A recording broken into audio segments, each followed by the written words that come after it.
difahami oleh seorang muslim adalah salat tahajud, atau di Ramadan disebut salat tarawih, disebut tarawih dari tirwaha, karena mereka dahulu, para sahabat Rasulullah dan para tabi'in setelah mereka, beristirahat sejenak di antara setiap 2 rakaat karena panjangnya salat mereka, berdiri, rukuk dan sujudnya. Maka tiap kali 2 rakaat selesai salam, mereka beristirahat.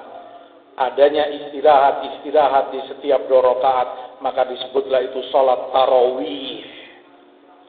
Salat tarawih ini atau tahajud yang dinukilkan dari Rasulullah sallallahu alaihi wasallam adalah sabda beliau, salatul laili wan nahar masna masna.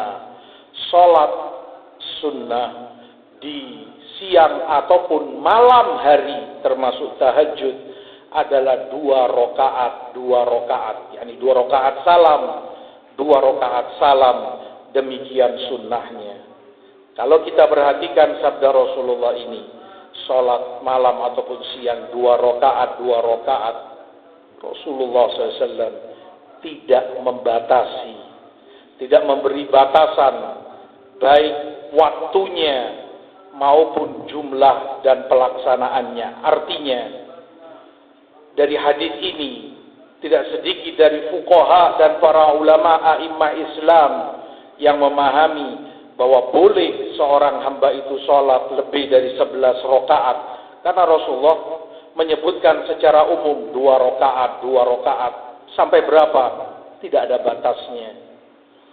Maka sulit bagi kita untuk memastikan sesuatu itu dihukumi bid'ah, sementara Rasul memberi kelonggaran 2 rakaat dilakukan di malam hari dalam salat tahajud atau qiyamul lail.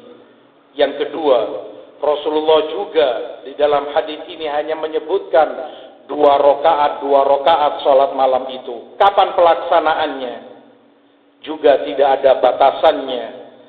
Oleh karena itu, seorang muslim yang ingin melakukan salat malamnya di awal malam seusai salat Isya boleh baginya.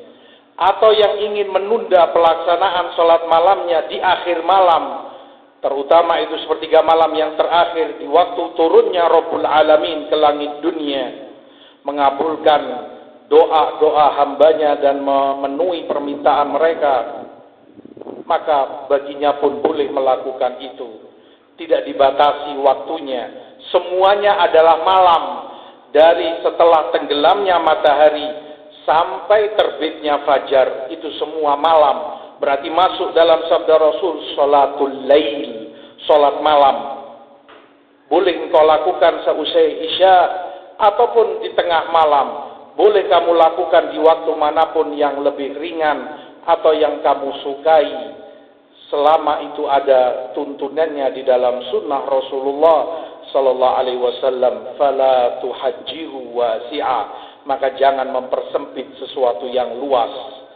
Memang ada beberapa para ulama kita yang menghukumi bahwa melebihi 11 rakaat atau dilakukan itu di tengah malam tidak ada contoh dari sunnah Rasulullah SAW. Namun seorang muslim talibul ilm membaca dan menimbang, melihat penjelasan para imam dan para ulama yang lainnya, tidak sedikit fuqaha Islam termasuk yang belakangan, Syekh Abdul Aziz bin Baz rahimahullahu ta'ala, bahkan sebelum beliau Syekhul Islam Ibnu Taimiyah rahimahullah membolehkan lebih dari 11 rakaat. Demikian pula ketika itu dilaksanakan di sepertiga malam yang terakhir.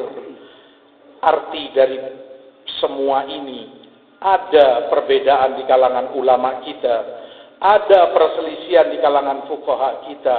Jangan kita kemudian stressing, jangan kita kemudian kaku memegang satu pendapat dan cenderung menyalahkan terhadap yang lainnya. Saudaramu punya dalil, saudaramu punya pendahulu para imam, maka hendaklah engkau lapang dada. Jika engkau lebih mantap dengan pendapat yang satunya, amalkan bagi dirimu. Tidak ada yang mengingkari pada dirimu, tapi juga jangan engkau kaku memojokkan saudaramu karena mereka pun mengamalkan dalil dan berdasarkan penjelasan imamnya dan para ulama yang sebelumnya. Mudah-mudahan Allah memberikan taufik dan hidayah kepada kita untuk selalu insaf di dalam segala permasalahan kita, tidak berlebihan, tidak pula mengurang-uranginya.